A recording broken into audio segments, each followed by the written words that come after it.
യേശുരാജൻ വന്നിടുവാൻ കാലമായി സ്തോത്രം. ശുദ്ധിമാന്മാർ വാനിൽ ചേരാൻ കാലമായി. യേശുരാജൻ വന്നിടുവാൻ കാലമായി സ്തോത്രം. ശുദ്ധിമാന്മാർ വാനിൽ ചേരാൻ കാലമായി. കാഹളം ധ്വനിച്ചിടുവാൻ കാലമായി സ്തോത്രം. മേഘമതിലേറിപ്പോകാൻ കാലമായി.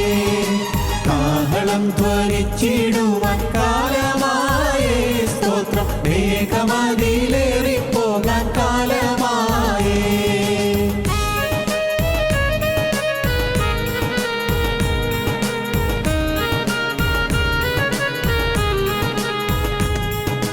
കല്ലറകൾ തുറന്നിടാൻ കാലമായി സ്തോത്രം. തന്റെ ഭക്തരുയർത്തിടാൻ കാലമായി. കല്ലറകൾ തുറന്നിടാൻ കാലമായി സ്തോത്രം. തന്റെ ഭക്തരുയർത്തിടാൻ കാലമായി. എന്റെ യാത്ര തീർന്നിടുവാൻ കാലമായി സ്തോത്രം. കർത്തനോടു ചേർന്നിടുവാൻ കാലമായി. എന്റെ യാത്ര തീർന്നിടുവാൻ കാലമായി സ്തോത്രം. കർത്തനോടു ചേർന്നിടുവാൻ കാലമായി.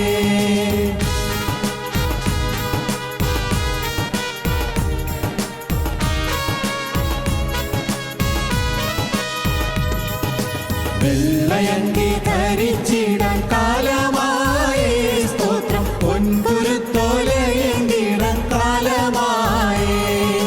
വെള്ളയങ്കി ധരിച്ചിടാൻ കാലമായി സ്തോത്രം. പൊൻകുരുത്തോലയേന്തിടാൻ കാലമായി. പുസ്തകം തുറന്നിടുവാൻ കാലമായി സ്തോത്രം. പുഷ്ടമോദം ലഭിച്ചിടാൻ കാലമായി.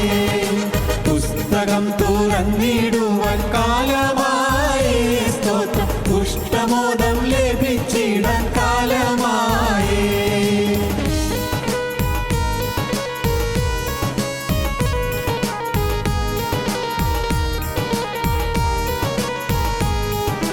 കണ്ണുനീർ തുടച്ചിടുവാൻ കാലമായി സ്തോത്രം. വിണ്ണിൽ ചേർന്നു സന്തോഷിപ്പാൻ കാലമായി. കണ്ണുനീർ തുടച്ചിടുവാൻ കാലമായി സ്തോത്രം. വിണ്ണിൽ ചേർന്നു സന്തോഷിപ്പാൻ കാലമായി. ജീവമൂടി ചൂടിടുവാൻ കാലമായി സ്തോത്രം. പൊന്മുഖം ഞാൻ മുത്തിടുവാൻ കാലമായി. ജീവമൂടി ചൂടിടുവാൻ കാലമായി സ്തോത്രം. പൊന്മുഖം ഞാൻ മുത്തിടുവാൻ കാലമായി.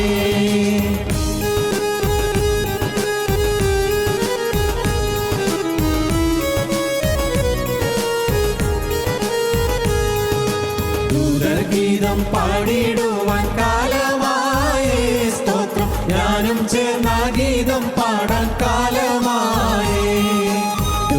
ഗീതം പാടിടുവാൻ കാലമായി സ്തോത്രം. ഞാനും ചേർന്ന ഗീതം പാടാൻ കാലമായി. ഹല്ലേലൂയ ഗാനം പാടാൻ കാലമായി സ്തോത്രം. അല്ലലെല്ലാം തീർന്നു വാഴാൻ കാലമായി.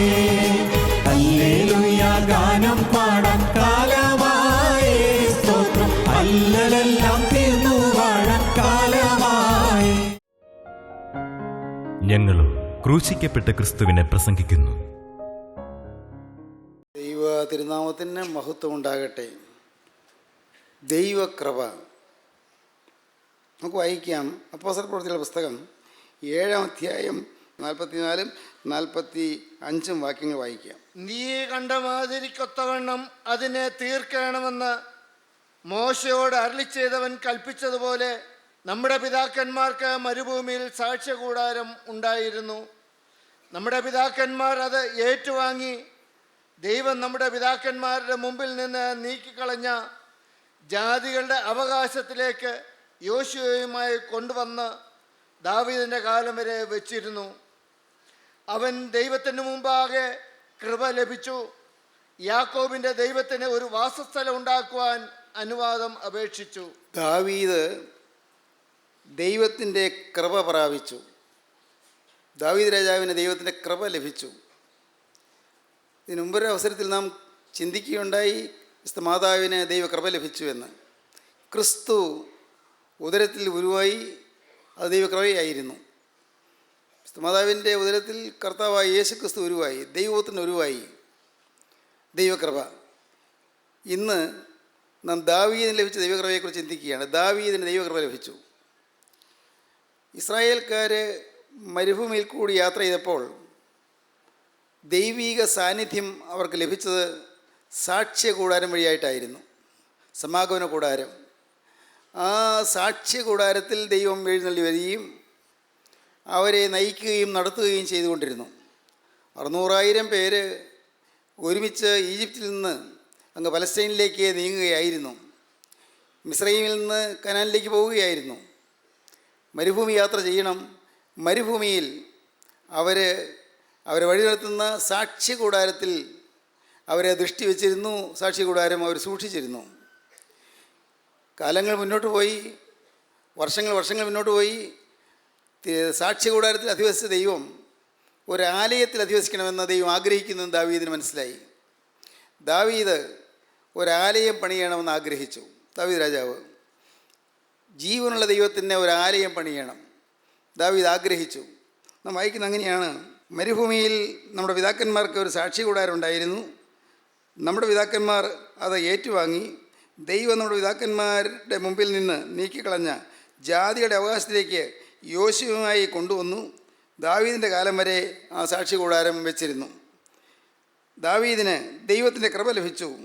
യാക്കോബിൻ്റെ ദൈവത്തിന് ഒരു വാസസ്ഥലം ഉണ്ടാക്കുവാൻ അനുവാദം അപേക്ഷിച്ചു. ദൈവത്തിൻ്റെ കൃപ ലഭിച്ചു ഒരു സാക്ഷ്യ കൂടാരം ഉണ്ടാക്കണമെന്ന്. ദൈവത്തിന് ഒരു തിരുനിവാസം ഉണ്ടാക്കണമെന്ന് ആഗ്രഹിച്ചു. അതൊരു കൃപയാണ്. ജീവനുള്ള ദൈവത്തിന് വസിക്കാൻ എൻ്റെ ഹൃദയം ഒരാലയമായി തീരണമെന്ന് ആഗ്രഹിക്കുക. ജീവനുള്ള ദൈവം അധിവസിക്കുവാൻ എൻ്റെ ഉള്ളം ദൈവത്തിൻ്റെ ആലയമായി തീരണമെന്ന് ആഗ്രഹിക്കുക. നമ്മുടെ സൂത്താർ നമസ്കാരത്തിൽ നാം പ്രാർത്ഥിക്കുന്നുണ്ട്, ശുദ്ധമുള്ള റൂഹ ശുദ്ധമുള്ളതിൻ്റെ കുടിയിരിപ്പിൻ്റെ ഭവനങ്ങളാക്കി ഞങ്ങളെ നീ ചമയ്ക്കണമേ. ശുദ്ധമുള്ള റൂഹായുടെ ശുദ്ധമുള്ള കുടിയിരിപ്പ് ഭവനമായി നാം ചമയ്ക്കപ്പെടണം, നാം തീർക്കപ്പെടണം, നാം പണിയപ്പെടണം. ദൈവത്തിൻ്റെ ഒരാലയമായ നമ്മുടെ ശരീരം, നമ്മുടെ ഹൃദയം, നമ്മുടെ മനസ്സ്, നമ്മുടെ ആത്മാവ്, നമ്മുടെ ആന്തരാത്മാവ് ദൈവത്തിൻ്റെ ആലയമായി തീരണം. ദൈവം നമ്മിൽ അധിവസിക്കണം. അത്യുന്നതനും കൈപ്പണിയായതിൽ വസിക്കുന്നില്ല താനും. നിങ്ങൾ എനിക്ക് പണിയുന്ന ആലയം ഏതു വിധം? അത്യുന്നതനും കൈപ്പണിയായതിൽ വസിക്കുന്നില്ല താനും. നമ്മുടെ ഓരോരുത്തരെയും ഹൃദയത്തിൽ വസിക്കുവാനാണ് നിത്യനായ ദൈവം ആഗ്രഹിക്കുന്നത്. കർത്താവായ യേശു ക്രിസ്തു ക്രൂശിൽ മരിച്ചതിന് ശേഷം ഇന്നും യേശു ക്രിസ്തു പ്രവർത്തിച്ചു കൊണ്ടിരിക്കുന്നു. ഇന്നും യേശു ക്രിസ്തു സംസാരിച്ചു കൊണ്ടിരിക്കുന്നു. കർത്താവായ യേശു ക്രിസ്തുവിന് വേണ്ടി സമർപ്പിക്കപ്പെട്ട മനുഷ്യരുടെ നാവിൽ കൂടി യേശു ക്രിസ്തു സംസാരിച്ചു കൊണ്ടിരിക്കുന്നു. നിബിയന്മാരുടെയും സ്ലീഹന്മാരുടെയും നാവിൽ കൂടി പരിശുദ്ധാത്മാവ് സംസാരിച്ചു കൊണ്ടിരിക്കുന്നു. നാം വിശ്വാസ പ്രമാണത്തിൽ ചൊല്ലും, സകലത്തെയും ജീവിപ്പിക്കുന്ന കർത്താവും പിതാവിൽ നിന്ന് പുറപ്പെട്ട് പിതാവിനോട് പുത്രനോടും കൂടെ വന്ദിക്കപ്പെട്ട് സ്തുതിക്കപ്പെടുന്നവനും നിബിയന്മാരും സ്ലീഹന്മാരും മുഖാന്തരം സംസാരിച്ചവനുമായ ജീവനുള്ള ഏകവിശുദ്ധ റൂഹായിൽ ഞാൻ വിശ്വസിക്കുന്നു. സകലത്തെയും ജീവിപ്പിക്കുന്ന കർത്താവാണ് പരിശുദ്ധാത്മാവ്. പിതാവായ ദൈവത്തോടുകൂടെ സ്തുതിക്കപ്പെടുന്നവനാണ്, പുകഴ്ത്തപ്പെടുന്നവനാണ്, മഹത്വീകരിക്കപ്പെടുന്നവനാണ് കർത്താവായ യേശു ക്രിസ്തു പരിശുദ്ധാത്മാവ്. സ്തുതിക്കപ്പെടുന്നവനും നിബിയന്മാരുടെയും സ്ലീഹന്മാരുടെയും നാവുകളിൽ കൂടി സംസാരിക്കുന്നതിനാണ് പരിശുദ്ധാത്മാവ്. പ്രവാചകന്മാർ, നിബിയന്മാർ പ്രവാചകന്മാരുടെ നാവിൽ കൂടി സംസാരിക്കുന്നു. നമ്മിൽ ക്രിസ്തു അധിവസിച്ച്, നമ്മിൽ ക്രിസ്തു വസിച്ച് നമ്മുടെ നാവിൽ കൂടി ക്രിസ്തു സംസാരിക്കുന്നു. നമ്മുടെ കണ്ണുകളിൽ കൂടി ക്രിസ്തു നോക്കുന്നു. നമ്മുടെ കൈകളിൽ കൂടി ക്രിസ്തു സ്പർശിക്കുന്നു. നമ്മുടെ കാലുകളിൽ കൂടി ക്രിസ്തു നടക്കുന്നു. ദൈവത്തിന് സ്തോത്രം. യേശു ക്രിസ്തുവിന് സംസാരിക്കാൻ എൻ്റെ നാവ് ഞാൻ വിട്ടുകൊടുത്തിട്ടുണ്ടോ? യേശു ക്രിസ്തുവിന് പ്രവർത്തിക്കാൻ എൻ്റെ കൈകൾ ഞാൻ വേർതിരിച്ചു കൊടുത്തിട്ടുണ്ടോ? യേശു ക്രിസ്തുവിന് അധിവസിക്കാൻ എൻ്റെ ഹൃദയം ഞാൻ വിട്ടുകൊടുത്തിട്ടുണ്ടോ? യേശു ക്രിസ്തുവിൻ്റെ തിരുശരീരത്തിൽ നിന്ന് തിരുരക്തം വാർന്നൊഴുകി എൻ്റെ ഹൃദയത്തിലേക്ക് വാർന്നിട്ടുണ്ടോ? എൻ്റെ സിരകളിൽ കൂടി യേശു ക്രിസ്തുവിൻ്റെ രക്തം പ്രവഹിക്കുന്നുണ്ടോ? ഇതെല്ലാമാണ് വാസ്തവത്തിൽ സാധിച്ചു കിട്ടേണ്ടത്. നാം വിശുദ്ധ കുർബാന അനുഷ്ഠിക്കുന്നവരാണ്. കുർബാന അനുഷ്ഠിക്കുന്നവർക്കായി, അത് ആചരിക്കുന്നവർക്കായി, അവർക്ക് വേണ്ടി മാത്രമാണ് വിശുദ്ധ കുർബാന. ദൈവത്തിന് സ്തോത്രം. പ്രിയപ്പെട്ടവരെ, നമ്മുടെ വിശുദ്ധ കുർബാന എന്താണ്? കർത്താവായ യേശു ക്രിസ്തുവിൻ്റെ തിരുശരീരവും തിരുരക്തവുമാണ്. യേശുക്രിസ്തുവിൻ്റെ തിരുശരീരവും തിരുരക്തവും നമ്മുടെ ആളത്തിൻ്റെ ഭാഗമായി മാറണം. പറയാൻ എളുപ്പമാണ്, പ്രസംഗിക്കാൻ എളുപ്പമാണ്, പക്ഷേ അത് ജീവിതത്തിൽ പകർത്തുക എന്നുള്ളത് വളരെ പ്രയാസമാണ്. എൻ്റെ സിരകളിൽ കൂടി, എൻ്റെ രക്തധമനികളിൽ കൂടി യേശുക്രിസ്തുവിൻ്റെ തിരുരക്തം ഒഴുകണം. മിസ് കുർബാന ഞാൻ സ്വീകരിക്കുന്നു പറയുന്നത് അതാണ്. ഞാൻ വെറുതെ പോയി അത് ഒരു ആചാരമായി അനുഷ്ഠിക്കേണ്ടതല്ല. ഞാൻ ചിന്തയില്ലാതെ പോയി ഞാൻ വിശുദ്ധ കുർബാന ഭക്ഷിക്കേണ്ടതല്ല. കുർബാന ഭക്ഷിക്കുക എന്ന് പറഞ്ഞാൽ എന്താണ്? യേശുക്രിസ്തുവിൻ്റെ തിരുശരീരം എൻ്റെ ശരീരത്തിൻ്റെ ഭാഗമായി മാറുകയാണ്. യേശുക്രിസ്തുവിൻ്റെ തിരുരക്തം എൻ്റെ ശരീരത്തിലൂടെ ഒഴുകുകയാണ്. എൻ്റെ പിതാക്കന്മാരിൽ നിന്ന് എന്നിലേക്ക് പകർന്നു വന്ന, എനിക്ക് പാരമ്പര്യമായി ലഭിച്ച ആ രക്തം ശാപമുള്ളതാണ്, പാപമുള്ളതാണ്, അനേകം കേടുകളുള്ളതാണ്, അനേകം അത്യാഹിതങ്ങൾ നേരിട്ടതാണ്. പൈശാചികൻ പന്താടിയ ജീവിതമാണ്. സാത്താൻ പാവകളിപ്പിച്ച ജീവിതമാണ്. പാപം ചെയ്യിച്ച ജീവിതമാണ്, പാപം ചെയ്ത ജീവിതമാണ്. എൻ്റെ ജീവിതം പിശാചിന് കളിപ്പന്തായി ഉപയോഗിക്കപ്പെട്ട ജീവിതമാണ്. ഈ ജീവിതത്തിൽ യേശുവേ ഞാൻ നിന്നെ സ്വീകരിക്കുന്നു, വിശുദ്ധിയുള്ളവർക്കും വെടിപ്പുള്ളവർക്കും മാത്രം കൊടുക്കുന്ന വിശുദ്ധതകൾ ഞാനിതാ സ്വീകരിക്കുന്നു. പട്ടക്കാരൻ മധുവായിൽ നിന്ന് വിളിച്ച് പറയും, വിശുദ്ധിയുള്ളവർക്കും വെടിപ്പുള്ളവർക്കും മാത്രം ഈ വിശുദ്ധതകൾ നൽകപ്പെടുന്നു. വിശുദ്ധിയും വെടിപ്പുമായി ഞാൻ ചെന്ന് എൻ്റെ പാവങ്ങളെ ഏറ്റുപറഞ്ഞ് ഉപേക്ഷിച്ച് ഞാൻ ഈ വിശുദ്ധ കുർബാന സ്വീകരിക്കുന്നു. വിശുദ്ധ കുർബാന സ്വീകരിക്കുമ്പോൾ എൻ്റെ ശരീരത്തിൽ, എൻ്റെ രക്തത്തിൽ യേശുക്രിസ്തുവിൻ്റെ തിരുശരീരവും തിരുരക്തവും കലരുന്നു. അങ്ങനെ ഞാനല്ലാതായി മാറുന്നു. എൻ്റെ പഴയ സ്വഭാവം മാറുന്നു, പഴയ കോപം മാറുന്നു, പഴയ വാശി മാറുന്നു, പഴയ വൈരാഗ്യം മാറുന്നു, പഴയ കലഹ സ്വഭാവം മാറുന്നു, പഴയ അശുദ്ധി മാറുന്നു, പഴയ പകയും വിദ്വേഷവും മാറുന്നു, പഴയ സ്വാർത്ഥത മാറുന്നു, പഴയ ദുശ്ശീലങ്ങൾ മാറുന്നു, എല്ലാം ആകെ മാറുന്നു. വിശുദ്ധി എൻ്റെ കൈമുതലായി മാറുന്നു. യേശുക്രിസ്തുവിൻ്റെ ശരീരം എൻ്റെ ശരീരമായി മാറുന്നു. യേശുക്രിസ്തുവിൻ്റെ രക്തം എൻ്റെ സിരകളിലൂടെ ഒഴുകുന്നു. ദൈവത്തിന് സ്തോത്രം. അപ്പോൾ എന്നിൽ കൂടി മറ്റുള്ളവർ യേശുവിനെയാണ് കാണുന്നത്. യേശുവിനെ കാണാതെ വരുന്നത് എന്തുകൊണ്ടാണ്? അനേകർ കാണാൻ പറ്റാത്തത് എന്തുകൊണ്ടാണ്? അനേകരും അന്ന് യേശുവിനെ കണ്ടപ്പോൾ ബേൽസബൂബ് എന്ന് വിളിച്ചതുപോലെ ഇന്നും നമ്മെ ബേൽസബൂബ് എന്ന് വിളിച്ചു വന്നേക്കും. അന്ന് യേശുക്രിസ്തു പരിശുശ്രൂഷിക്കാൻ നടന്നപ്പോൾ അന്ന് യേശുക്രിസ്തുവിനെ പിശാചുക്കളുടെ തലവനെന്ന് വിളിച്ചു, അതുപോലെ ഇന്നും പലരും നമ്മെ തെറ്റിദ്ധരിച്ചു എന്ന് വന്നേക്കാം. പക്ഷേ ഒരു സത്യമുണ്ട്. സത്യം ഇതാണ്: കർത്താവായ യേശുക്രിസ്തുവിന് വസിക്കുവാൻ എന്നെ തന്നെ ഞാൻ വിട്ടുകൊടുക്കുന്നു. പ്രിയപ്പെട്ടവരെ, നിങ്ങളൊന്ന് ചിന്തിക്കൂ. നിങ്ങൾ പള്ളിയിൽ പോകുന്നവരാണ്, വിശുദ്ധ കുർബാനയിൽ പങ്കെടുക്കുന്നവരാണ്, വിശുദ്ധ ആരാധനകളിൽ പങ്കെടുക്കുന്നവരാണ്, പരിശുദ്ധ ശുശ്രൂഷകളിൽ പങ്കെടുക്കുന്നവരാണ്, വിശുദ്ധ കൂദാശകളിൽ പങ്കെടുക്കുന്നവരാണ്. എനിക്കറിയാം നിങ്ങൾ പലരും നിഷ്ഠയുള്ളവരാണ്. എന്നാൽ സഹോദരങ്ങളെ ചിന്തിക്കൂ, യേശുക്രിസ്തുവിൻ്റെ ശരീരത്തിൻ്റെ അംശമായി ഞാൻ മാറിയോ? ക്രിസ്തുവിൻ്റെ ഹൃദയത്തിൽ വസിപ്പാൻ ഇടം കിട്ടിയിട്ടുണ്ടോ? ദൈവത്തിന് സ്തോത്രം. ഈ ഒരു കാഴ്ചപ്പാടിലേക്ക് നാം വരുമ്പോഴാണ് നാം വാസ്തവത്തിൽ ക്രിസ്ത്യാനികളായി തീരുന്നത്. ഇല്ലെങ്കിൽ ക്രിസ്ത്യാനികളല്ല. നാം ക്രിസ്ത്യാനികൾ എന്നുള്ള പേരുണ്ട്, നാമധേയ ക്രിസ്ത്യാനികൾ. നാം ക്രിസ്ത്യാനികളായി തീരണമെങ്കിൽ ക്രിസ്തു നമ്മിൽ അധിവസിക്കണം, ക്രിസ്തു നമ്മിൽ വസിക്കണം. നമ്മുടെ ഓരോ ചലനവും യേശു ക്രിസ്തുവിൻ്റെ ചലനങ്ങളായി മാറണം. സ്തോത്രം. നമ്മുടെ ഓരോ ഭാവവും യേശു ക്രിസ്തുവിൻ്റെ ഭാവമായി മാറണം. നമ്മുടെ ആറ്റിറ്റ്യൂഡ് മാറണം, നമ്മുടെ മനോഭാവം മാറണം, നമ്മുടെ നേച്ചർ മാറണം, നമ്മുടെ പ്രകൃതി മാറണം, നമ്മുടെ സ്വഭാവം മാറണം, നമ്മുടെ ക്യാരക്ടർ മാറണം. കോണ്ടക്റ്റ് മാറിയാൽ മാത്രം പോരാ, ക്യാരക്ടർ മാറണം. ദൈവത്തിന് സ്തോത്രം. നമ്മൾ ആൾ മുഴുവൻ മാറണം. ഇതെല്ലാം കേട്ട് നിങ്ങൾ വെറുതെ കടന്നു പോകരുത്. നിങ്ങളൊന്ന് ദയവായി ചിന്തിക്കൂ. എൻ്റെ കർത്താവേ, ഇത്രയും കാലം ഞാനൊരു ക്രിസ്ത്യാനി എന്നുള്ള പേര് വഹിച്ച് ജീവിച്ചെങ്കിലും ഇതുവരെയും യേശു ക്രിസ്തുവിൻ്റെ രക്തം എന്തെന്ന് ഞാൻ മനസ്സിലാക്കിയില്ല. എന്നെ വീണ്ടെടുക്കാൻ ഗോകുൽത്തായിലെ കുരിശിൽ ചൊരിഞ്ഞ രക്തത്തിൻ്റെ മഹത്വം എന്തായെന്ന് ഞാൻ അറിഞ്ഞില്ല. എൻ്റെ പാപച്ചേറിൽ നിന്ന് തന്നെ പൊക്കിയെടുക്കാൻ ക്രിസ്തു വഹിച്ചതായ ആ യാതന എന്തായെന്ന് ഞാൻ ഗ്രഹിച്ചില്ല. യേശു ക്രിസ്തു കൊടുത്തതായ വില എന്തായെന്ന് ഞാൻ ഗ്രഹിച്ചില്ല. എന്നെ നരകത്തിൻ്റെ ഭീകരതയിൽ നിന്ന് കോരിയെടുക്കുവാൻ കർത്താവായ യേശു ക്രിസ്തു കൊടുത്തതായ വില തൻ്റെ തന്നെ സ്വന്തം ജീവനാണ്, തൻ്റെ തന്നെ സ്വന്തം ശരീരമാണ്, തൻ്റെ തന്നെ സ്വന്തം രക്തമാണ്. കർത്താവേ, ഞാനിത് വിശ്വാസത്താൽ ഞാൻ കൈക്കൊള്ളുന്നു, ഞാൻ സ്വീകരിക്കുന്നു. ദൈവത്തിന് സ്തോത്രം. അനുഭവിച്ചിടുന്നവർക്കായി അനുഷ്ഠിക്കുന്ന ഈ കുർബാന, അനുഭവിക്കുന്നവർക്ക് വേണ്ടിയാണ് വിശുദ്ധ കുർബാന. അനുഭവിക്കുന്നവർക്കായിട്ട് അനുഷ്ഠിക്കുന്നതാണ് വിശുദ്ധ കുർബാന. പ്രിയപ്പെട്ടവരെ, നിങ്ങൾ എന്ത് പറയുന്നു? ജീവിതത്തിൽ ക്രിസ്തു വസിക്കുന്നുണ്ടോ?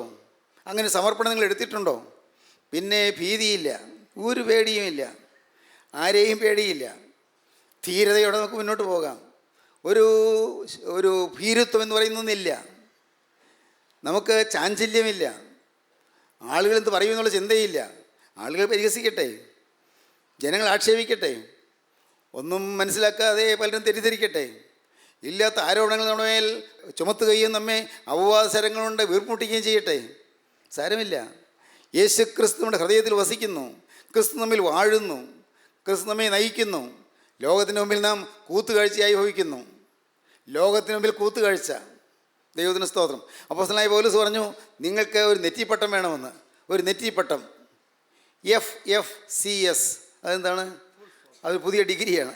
FFCS, BA എന്ന് MA എന്നൊക്കെ പറയും, PhD എന്നൊക്കെ പറയില്ലേ, എന്നതുപോലെ FFCS, fool for Christ sake. അപ്പോസ്തലനായ പൗലോസ് പറഞ്ഞതാണ്, ഫൂൾ ഫോർ ക്രൈസ്റ്റ് സേക്ക്. ഈ നെറ്റിപ്പട്ടം കെട്ടിക്കൊണ്ടാണ് നമ്മൾ നടക്കുന്നത്. Fool for Christ sake. ക്രിസ്തു നിമിത്തം ഭോഷൻ. എന്ത് പറയുന്നു നിങ്ങൾ? അങ്ങനെ ഭോഷനാകാൻ എന്നെ കിട്ടില്ല എന്നായിരിക്കും നിങ്ങൾക്ക് തോന്നുന്നത്. അങ്ങനെ വിഡ്ഢിവേഷം കെട്ടാൻ എന്നെ കിട്ടുകയില്ല, അല്ലേ? സ്നേഹിതരെ, പറഞ്ഞു തരാം, ലോകം നിങ്ങളെ വിഡ്ഢിവേഷം കിട്ടുന്നതായി കരുതും. പക്ഷേ നിങ്ങളായിരിക്കും യേശുക്രിസ്തുവിൻ്റെ വിലയേറിയ മുത്തുകൾ. ഹല്ലേലൂയ, ദൈവത്തിന് സ്തോത്രം. യേശുക്രിസ്തുവിൻ്റെ കരങ്ങളിലെ രത്നമായിരിക്കും നിങ്ങൾ. അവൻ്റെ കരത്തിലെ രത്നാഭരണമായിരിക്കും നിങ്ങൾ. ശേൽത്തീലിനവനായ സെരുബ്ബാബേലേ, ഞാൻ നിന്നെ എടുത്ത് എൻ്റെ വലം കൈയിലെ മുദ്രാമോദരമാക്കും. ഹല്ലേലൂയ, ദൈവത്തിന് സ്തോത്രം. സ്വർഗ്ഗത്തെ ദൈവം തൻ്റെ വലം കൈയിലെ മുദ്രാമോദരമാക്കും നമ്മെ. ശേൽത്തീലിനവനായ സെരുബ്ബാബേലേ, ഞാൻ നിന്നെ എടുത്ത് എൻ്റെ വലം കൈയിലെ മുദ്രാമോദരമാക്കും. സ്തോത്രം. നമ്മെ എടുത്ത് അതിൻ്റെ വലം കൈയിലെ മുദ്രാമോദരമാക്കി അണിയുവാൻ കർത്താവ് ആഗ്രഹിക്കുന്നു. സഹോദരങ്ങളെ, നമ്മിൽ നിന്നുകൊണ്ട് ചില വൻകാര്യങ്ങൾ ഈ തലമുറയിൽ പ്രവർത്തിക്കാൻ കർത്താവ് ആഗ്രഹിക്കുന്നു. ഇതെല്ലാം കേട്ട് ഇതെനിക്കുള്ളതല്ല, വേറെ ആർക്കും ഉള്ളതാണ് നിങ്ങൾ ധരിക്കരുത്. നിങ്ങൾ ഓരോരുത്തർക്കും ഉള്ളതായ ദൈവിക ദൂതാണിത്. നിങ്ങളെക്കുറിച്ചുള്ള ദൈവികമായ പദ്ധതിയാണിത്. നിങ്ങൾ ഓരോരുത്തരെക്കുറിച്ച് ഇത്രയും കാലം നഷ്ടപ്പെട്ടു നിങ്ങൾ പേടിക്കണ്ട. നഷ്ടപ്പെട്ടു, ശരിയാണ്, സാരമില്ല. ഇനിയുണ്ടല്ലോ സമയം. ഇനിയുണ്ടല്ലോ സമയം. എത്രയുണ്ട് ആർക്കറിയാം? ഉള്ളത്. കർത്താവേ, ഇനിയുള്ളതായ ഓരോ സെക്കൻഡും നാഥാ നിൻ്റേത് മാത്രം. ഇനി എനിക്ക് പിശാചിൻ്റെ വിടുപണി ചെയ്യാൻ സാധ്യമല്ല. പിശാചിൻ്റെ ദാസ്യവേല ചെയ്യാൻ സാധ്യമല്ല. ഇനി ഞാൻ പിശാചിൻ്റെ ആലോചനയ്ക്ക് ഞാൻ ചെവി കൊടുക്കുകയില്ല. പാപത്തിലേക്ക് ഞാൻ തിരികുകയില്ല. ലോക ഇമ്പങ്ങളിലേക്ക് ഞാൻ തിരികുകയില്ല. വെറുക്കുത്തുകളിലേക്ക് ഞാൻ തിരികുകയില്ല. മദ്യപാനത്തിലേക്ക് ഞാൻ തിരികുകയില്ല. കർത്താവേ, ഇനി അരുതാത്ത ജീവിതത്തിലേക്ക് ഞാൻ തിരികുകയില്ല. അറയ്ക്കത്തക്ക കാര്യങ്ങളിലേക്ക് എൻ്റെ മനസ്സിനി പായുകയില്ല. അരുതാത്ത ചിന്തകൾക്കോ മനോരാജ്യങ്ങൾക്കോ നിരൂപണങ്ങൾക്കോ ഇനി ഞാൻ ഇടം കൊടുക്കുകയില്ല. ഈ ലോകമായ ഒരു ദിവസം ഞാൻ ഈ ലോകത്തു നിന്ന് കടന്നു പോകും. അതിനു മുൻപ് യേശുവിൻ്റെ തിരുശരീരത്തിൻ്റെ ഒരു ഭാഗമായും യേശു ക്രിസ്തുവിൻ്റെ തിരക്തത്തിൻ്റെ ഭാഗമായും തീരണം. അതിന് കർത്താവേ, നീ എന്നിൽ പ്രവർത്തിക്കണം, നീ എന്നിൽ വസിക്കണം, നീ എന്നിൽ അധിവസിച്ച് നിൻ്റെ പ്രവൃത്തി നീ തുടരണം. ഹല്ലേലൂയ, ദൈവത്തിന് സ്തോത്രം. നിങ്ങളെന്ത് പറയുന്നു? ഇതാണ് ആത്മീയ ജീവിതം. ഇതാണ് സാക്ഷാത്തായ ജീവിതം. ഇത് അനുഗ്രഹീത ജീവിതമാണ്. അത് സന്തോഷത്തിൻ്റെ ജീവിതമാണ്, സമാധാനത്തിൻ്റെ ജീവിതമാണ്. ക്രിസ്തു വസിക്കുമ്പോൾ കിട്ടുന്ന ആ സൗഭാഗ്യം, ക്രിസ്തുവിനായി നിങ്ങളെ തന്നെ കൊടുത്തു കഴിയുമ്പോൾ, നിങ്ങളുടെ ശരീരം കൊടുത്തു, നിങ്ങളുടെ മനസ്സ് കൊടുത്തു, നിങ്ങളുടെ ആത്മാവ് കൊടുത്തു, അങ്ങനെ നിങ്ങൾ ക്രിസ്തുവിനായി നിങ്ങളെ തന്നെ കൊടുത്തു കഴിയുമ്പോൾ പിന്നെ രോഗത്തിൻ്റെ ബാധ നിങ്ങളെ അലട്ടുകയില്ല. രോഗമുണ്ട്, നിങ്ങളത് അലട്ടുകയില്ല. ദൈവത്തിന് സ്തോത്രം. രോഗത്തിൻ്റെ ബാധ അത് മാറിയിരിക്കും. എങ്ങനെ മാറും? ദൈവത്തിന് സ്തോത്രം. ദൈവത്തിൻ്റെ വലിയ നാമം മഹത്വപ്പെടട്ടെ. സഹോദരങ്ങളെ, നിങ്ങൾക്കറിയാമല്ലോ, എനിക്ക് കണ്ണിൽ ഒരു രോഗമുണ്ടായിരുന്നു. കണ്ണിൽ കഴിഞ്ഞ 3-4 വർഷമായിട്ടുള്ള രോഗമാണ്. നിങ്ങൾ ചിലർക്കൊക്കെ അറിയാമായിരിക്കും. റെറ്റിനയുടെ പിന്നിൽ അവിടെ ബ്ലീഡിങ്. ഇപ്പോൾ കണ്ണിൻ്റെ കാഴ്ച മങ്ങുന്നു. കണ്ണിൻ്റെ കാഴ്ച മങ്ങുന്നു. ദൈവത്തിന് സ്തോത്രം. അപ്പോൾ എനിക്കുള്ള പേടി ഇത്രയേ ഉണ്ടായിരുന്നുള്ളൂ. കർത്താവേ, ഈ കാഴ്ച മങ്ങിയാൽ ഞാൻ എങ്ങനെ വേദപുസ്തകം വായിക്കും? കർത്താവേ, കാഴ്ച മങ്ങിയാൽ എനിക്ക് എഴുതാൻ പറ്റില്ലല്ലോ. അപ്പോൾ ഞാൻ ഓർത്തു, എഴുതാൻ ഞാൻ പറഞ്ഞു കൊടുക്കാം, വേറെ ദൈവമക്കൾ ആരെക്കൊണ്ടെങ്കിലും എഴുതിക്കാം. പക്ഷേ എനിക്ക് തന്നെ വേദപുസ്തകം വായിക്കാനോ മറ്റാരെങ്കിലും വായിച്ച് കേൾക്കാം. പക്ഷേ അത് ബുദ്ധിമുട്ടാണല്ലോ. ദൈവത്തിന് സ്തോത്രം. കാഴ്ച മങ്ങുന്നു. അമൃത ഹോസ്പിറ്റലിലെ ഡോക്ടർ ഗോപാൽ, ഞാൻ അവിടെ ചെന്ന് അദ്ദേഹത്തെ കണ്ടു. അദ്ദേഹവുമായിട്ട് സംസാരിച്ചു. അദ്ദേഹം ഈ കണ്ണിൽ തന്നെ ചില കുത്തിവയ്പ്പുകൾ എടുക്കണമെന്ന് പറഞ്ഞു. ആകട്ടെ, ഡോക്ടർ പറഞ്ഞത് അനുസരിച്ചു. അദ്ദേഹം പറഞ്ഞു, കുത്തിവയ്പ്പൊക്കെ എടുത്താലും ഇത് പൂർണ്ണമായിട്ടൊന്നും ശരിയാവില്ല. കുത്തിവയ്പ്പ് എടുത്താലും മുഴുവനായിട്ട് കാഴ്ച കിട്ടില്ല. ഇപ്പോൾ ഉള്ള കാഴ്ച ചിലപ്പോൾ നിലനിർത്തി കിട്ടിയേക്കും. അപ്പോൾ ഒരു 70-75% ഉള്ളൂ കാഴ്ച. ശരിക്കും ഒരു കണ്ണുകൊണ്ട് ശരിക്കും വായിക്കാൻ പറ്റില്ല. ഒരു മങ്ങിയേ കാണുന്നുള്ളൂ. ദൈവത്തിന് സ്തോത്രം. അവിടെ ചെന്ന് ചികിത്സകൾ തുടർന്നുകൊണ്ടിരുന്നു. അതെല്ലാം നിങ്ങൾക്ക് പലർക്കും അറിയാവുന്ന കാര്യങ്ങളാണ്. പക്ഷേ എനിക്കറിയാമായിരുന്നു എൻ്റെ യേശുവിന് അസാധ്യമായിട്ടൊന്നുമില്ലെന്ന്. എൻ്റെ കർത്താവിന് അസാധ്യമായിട്ടൊന്നുമില്ലെന്ന് എനിക്കറിയാമായിരുന്നു. അക്കാര്യം എനിക്ക് നല്ല ഉറപ്പായിരുന്നു. ഓരോ പ്രാവശ്യവും ഹോസ്പിറ്റലിൽ പോകും, വലിയ കുഴപ്പമില്ല, തിരിച്ചു വരും. ചില അവസരങ്ങളിൽ കുത്തിവയ്പ്പ് എടുക്കുന്നുണ്ട്.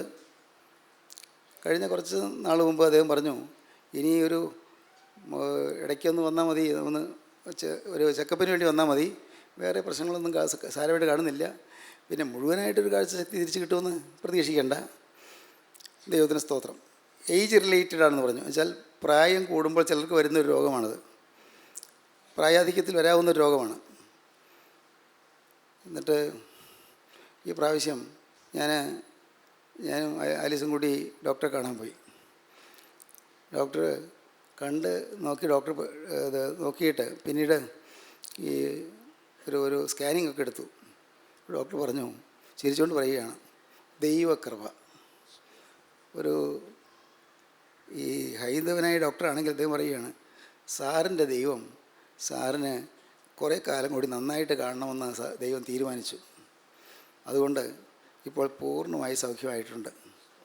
ഈ ഒരു 3-4 മാസം കഴിയുമ്പോൾ ഇടയ്ക്കൊന്ന് വന്ന് ചെക്കപ്പ് നടത്തിയാൽ മതി. ദൈവത്തിന് സ്തോത്രം. എന്നിട്ട് അദ്ദേഹം പറയുകയാണ്, ഇറ്റ്സ് എ മിറക്കിൾ, ഇതൊരു അത്ഭുതമാണ്, ഇതുവരെയും ഇങ്ങനെ കണ്ടിട്ടില്ല, ഇത്രയും രോഗം വന്നിട്ട് അത് നിശേഷം മാറിയതായിട്ട് കണ്ടിട്ടില്ല. ദൈവത്തിന് സ്തോത്രം.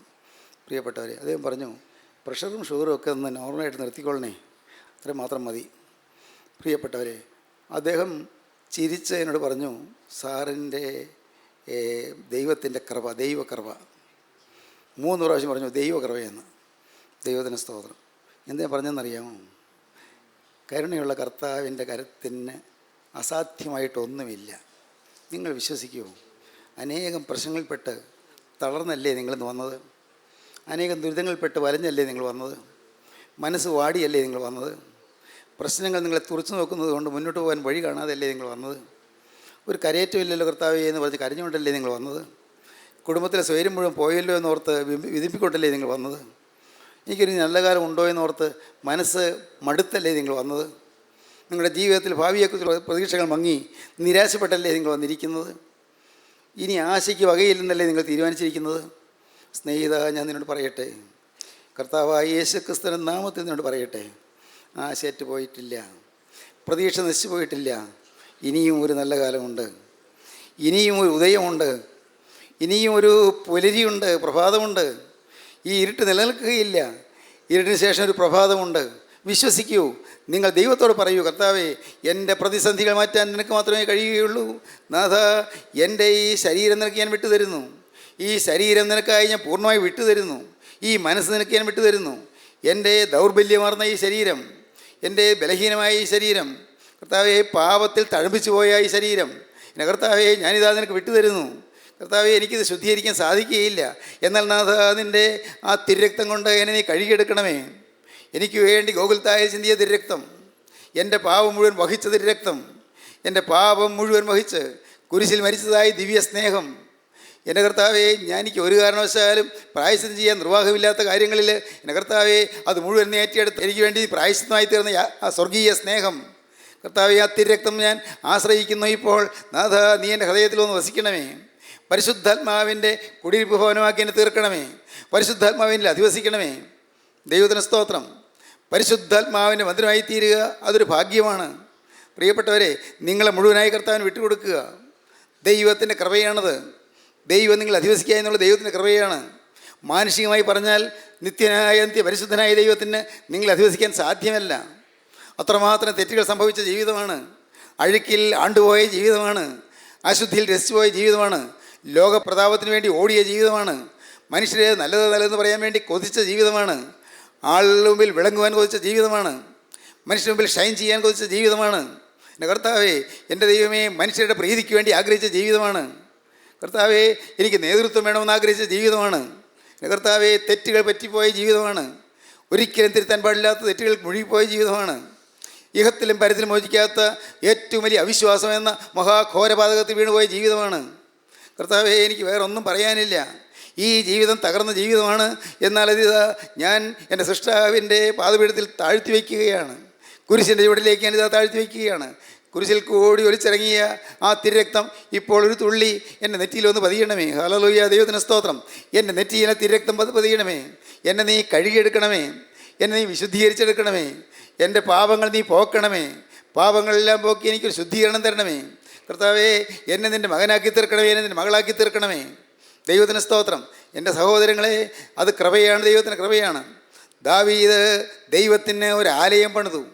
ദൈവത്തിന് ആലയം പണിയാൻ തീരുമാനിച്ചു. ദാവീദ് ദൈവത്തിന് ഒരു ആലയം പണിയാൻ തീരുമാനിച്ചു. ദൈവത്തിന് ആലയം പണിയുവാൻ അനുവാദം ചോദിച്ചു. പക്ഷേ ആലയം പണിതത് ശലോമോനാണ്, ദാവീദിൻ്റെ മകനായ ശലോമോനാണ്. ദാവീദ് ആഗ്രഹിച്ചു ദൈവത്തിൻ്റെ ഒരു ആലയം പണിയണമെന്ന്. ദാവീദിൻ്റെ ജീവിതത്തിൽ ദൈവത്തിന് ആലയം പണിയാനുള്ളതായ സാധ്യത ഇല്ലായിരുന്നു. കാരണം ദാവീദ് പാപം ചെയ്ത മനുഷ്യനാണ്. ജീവിതം താറുമാറാക്കിയ മനുഷ്യനാണ്. നന്ദി കെട്ട ജീവിതം നയിച്ചവനാണ്. ദൈവത്തോട് നന്ദിയില്ലാത്തനായി ജീവിച്ചവനാണ്. ദൈവം തന്ന അനുഗ്രഹങ്ങളിൽ മറന്നവനാണ്. ആടുകളെ നോക്കി നടന്നവൻ, ആടുകൊണ്ടക്കാരനായി വനത്തിലൂടെ നടന്നവൻ, മലഞ്ചെരുവിലൂടെ ആടുകളുടെ പുറകെ നടന്നവൻ. അവനെയാണ് ദൈവം തമ്പുരാൻ വിളിച്ചുകൊണ്ട് വന്ന് രാജകീയ സിംഹാസനത്തിലിരുത്തിയത്. പദവികൾ തന്നു, സ്ഥാനമാനങ്ങൾ തന്നു. ദൈവത്തിന് സ്തോത്രം. എൻ്റെ പ്രിയപ്പെട്ടവരെ, നിങ്ങൾ പലരും ഇതൊക്കെ കേൾക്കുമ്പോൾ നിങ്ങൾ ചിന്തിക്കണം, നിങ്ങളുടെ കഴിഞ്ഞ കാലം എന്തായിരുന്നു? ഇന്ന് ദൈവം നിങ്ങൾക്ക് പദവികൾ തന്നില്ലേ? ദൈവത്തിന് സ്തോത്രം. ഇന്ന് നിങ്ങൾക്ക് സ്ഥാനമാനങ്ങൾ തന്നില്ലേ? എന്തിനെ കുറവ് വരുത്തി? സ്വർഗത്തെ ദൈവം എന്തിനെ കുറവ് വരുത്തി? ഞാൻ നിങ്ങൾ ചോദിക്കട്ടെ, ഈ കൂട്ടായ്മയിൽ വന്ന് ഇനിമേൽ ഞാൻ പാപം ചെയ്യുകയില്ല എന്ന് തീരുമാനിച്ച ഓരോരുത്തരും ഒരു നിമിഷം ചിന്തിക്കൂ, നിങ്ങൾക്ക് ആ തീരുമാനം എടുത്തു മുതൽ അഭിവൃദ്ധി അല്ലായിരുന്നോ? ചിന്തിച്ച് നോക്കൂ. ഇനിമേൽ പാപം ചെയ്യുകയില്ല എന്ന് തീരുമാനിച്ച് ജീവിതം ക്രിസ്തുവിന് കൊടുത്തതിന് ശേഷം എല്ലാ രംഗത്തും അഭിവൃദ്ധി അല്ലായിരുന്നോ? വിദ്യാഭ്യാസത്തിലെ അഭിവൃദ്ധി, നിങ്ങളുടെ ജോലിയിലെ അഭിവൃദ്ധി, നിങ്ങളുടെ ആരോഗ്യത്തിലെ അഭിവൃദ്ധി, കുടുംബജീവിതത്തിലെ അഭിവൃദ്ധി, നിങ്ങളുടെ ഭാര്യയ്ക്ക് സംതൃപ്തി, നിങ്ങളുടെ മക്കൾക്ക് സന്തോഷം, നിങ്ങളുടെ കുടുംബത്തിന് ഐശ്വര്യം, എല്ലാം അഭിവൃദ്ധി അല്ലായിരുന്നോ? ആരും തന്നു ഈ അഭിവൃദ്ധി? എൻ്റെ ദൈവത്തിന് സ്തോത്രം. സ്നേഹിതരെ, ഇപ്പോൾ നിങ്ങളെ തന്നെ താഴ്ത്തുകയും ദൈവകാര്യങ്ങളിലേക്ക് നിങ്ങൾ കൊടുക്കുകയും ദൈവത്തോട് വാക്ക് പറയുകയും, കർത്താവേ, എൻ്റെ ജീവിതത്തിൽ ഒന്ന് പോയി അബദ്ധങ്ങളും തെറ്റുകളും കുറ്റങ്ങളും എല്ലാം പുറത്ത് ഇന്നെനിക്ക് മാപ്പ് തരണമേ. കർത്താവേ, എൻ്റെ പാവപോക്കി എന്നെ ശുദ്ധീകരിച്ച് നീ നിൻ്റെ വാസസ്ഥലമാകുവാൻ എന്നെ നീ തിരഞ്ഞെടുക്കണമേ. എൻ്റെ ഹൃദയത്തിലേക്ക് നീ എഴുന്നള്ളി വരണമേ. യേശുക്രിസ്തു ഹൃദയത്തിലേക്ക് വരുന്ന മഹാസൗഭാഗ്യം പ്രാപിക്കാൻ നിങ്ങൾ ഒരുങ്ങുക. ദൈവകരങ്ങളിലേക്ക് നിങ്ങൾ കൊടുക്കുക. ദൈവത്തോട് വാക്ക് പറയുക, കർത്താവേ, എൻ്റെ ഹൃദയത്തിൽ നീ വസിക്കണമേ എന്ന് ദൈവകരങ്ങളിലേക്ക് ഏൽപ്പിച്ചുകൊണ്ട് ദൈവത്തിനായി നിങ്ങൾ സമർപ്പിക്കുക. ദൈവത്തിന് സ്തോത്രം. നമുക്ക് സമർപ്പിക്കാം. നമ്മുടെ കണ്ണുകളെ അടയ്ക്കാം, നമ്മുടെ തലകളെ വണക്കാം. കാരുണ്യവാനായ ഞങ്ങളുടെ സ്വർഗീയ പിതാവേ, ദാവീദിന് ദൈവത്തിൻ്റെ കൃപ ലഭിച്ചു. ദാവീദിൻ്റെ പാപം ക്ഷമിച്ചു കൊടുത്തു. ദാവീദ് ദൈവത്തിൻ്റെ ആലയം പണിയുവാൻ ആഗ്രഹിച്ചു. ദാവീദിന് അവൻ്റെ ആഗ്രഹങ്ങൾ ദൈവം സാധിച്ചു കൊടുത്തു. ദൈവം ദാവീദിനെ അനുഗ്രഹിച്ചു. എല്ലാ പാപത്തിലും ദൈവം ദാവീദിനെ വീണ്ടെടുത്തു. കർത്താവേ, ഞങ്ങളെയും പാപത്തിൽ വീണ്ടെടുക്കണമേ. ഇന്ന് ഈ വചനം കേട്ട എല്ലാവരെയും എൻ്റെ നാഥ അവിടുന്ന് അനുഗ്രഹിക്കണമേ. കർത്താവേ, നാനാ ദേശങ്ങളിൽ നിന്ന് ഈ വചനം കേൾക്കുന്ന പ്രിയപ്പെട്ടവരെല്ലാവരെയും എൻ്റെ നാഥൻ്റെ അരുമകരം തലോടണമേ. കണ്ണുനീര് തുടയ്ക്കണമേ. ഭാരങ്ങൾ മാറ്റണമേ. പാവബന്ധനങ്ങൾ അഴിക്കണമേ. പൈശാചിക ബാധകൾ മാറ്റണമേ. കുടുംബ സമാധാനം നൽകണമേ. ഐശ്വര്യപൂർണ്ണമായ നല്ല ഭാവി നൽകണമേ. എല്ലാവരെയും അനുഗ്രഹിക്കണമേ. യേശുവിൻ നാമത്തിൽ തന്നെ ആമീൻ.